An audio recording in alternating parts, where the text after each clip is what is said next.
اب جو زکوٰۃ کے مصارف ہیں وہ کیا ہے؟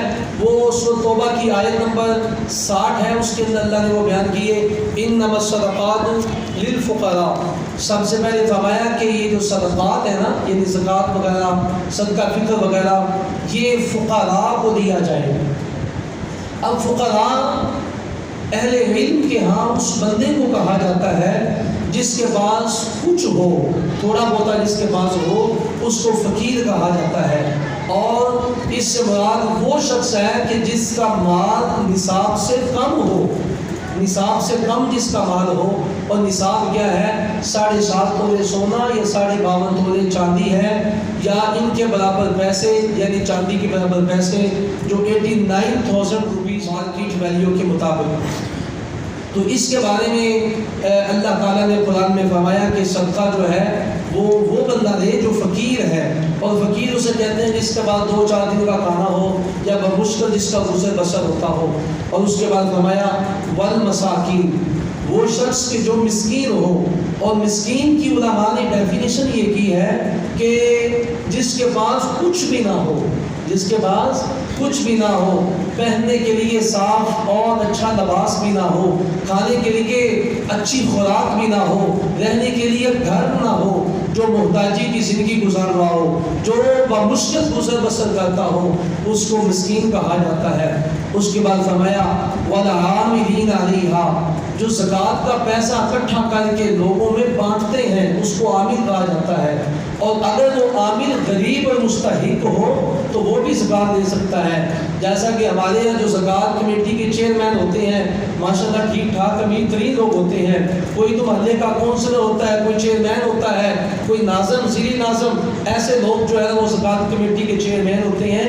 ایسے بندوں کو زکوٰۃ نہیں دینی چاہیے بلکہ آگے لوگوں کو دے دینی چاہیے۔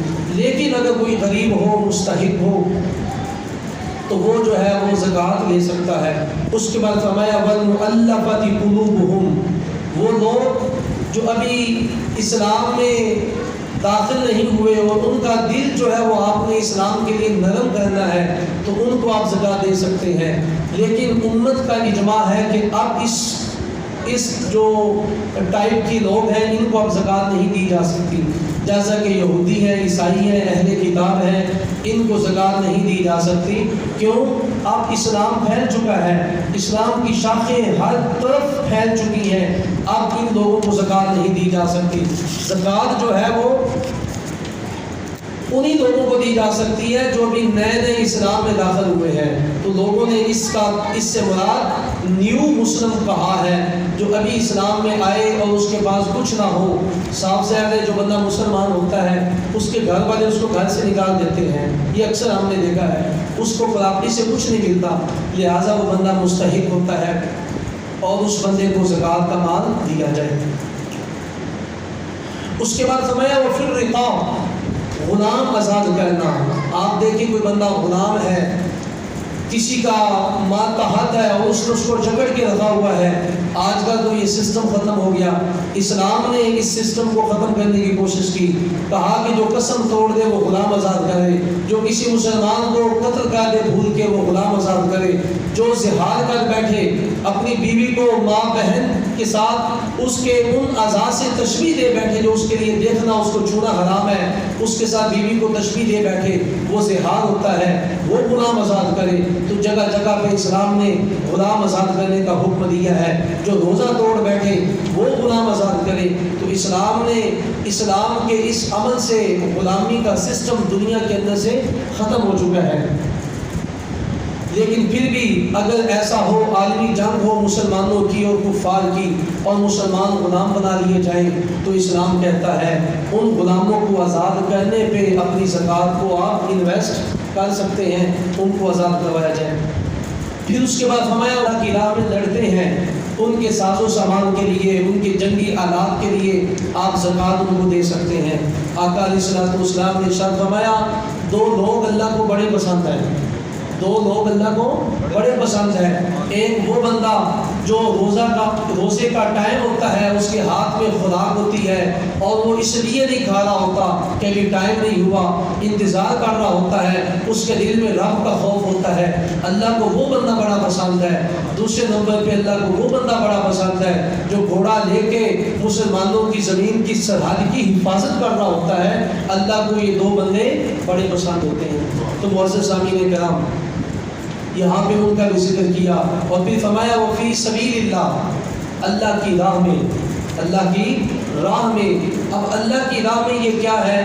کوئی بندہ حج پہ جا رہا ہے یا عمرے پہ جا رہا ہے اور اس کے لیے راستے میں جو ہے وہ کھانے پینے کا سامان ختم ہو گیا ہے، تو اس بندے کو آپ دے دیں تاکہ اس کا گزر بسر ہو جائے۔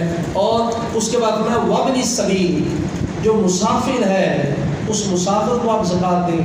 جیسا کہ آج کے دور میں اگر بہترین اس چیز کو دیکھا جائے تو جو مدارس دینیہ ہے، جو اہل سنت کے مدارس ہیں، مدرسے جنہیں کہا جاتا ہے، اسلامک انسٹیٹیوٹس ہیں، وہاں مسافر لڑکے ہوتے ہیں، بچیوں کے جامعات ہوتے ہیں، وہاں بچیاں مسافر ہوتی ہیں جو تعلیم حاصل کر رہی ہوتی ہیں، جو قرآن و سنت کے پیغام کو سن کے آگے پھیلانے کے لیے کوشاں ہوتی ہیں۔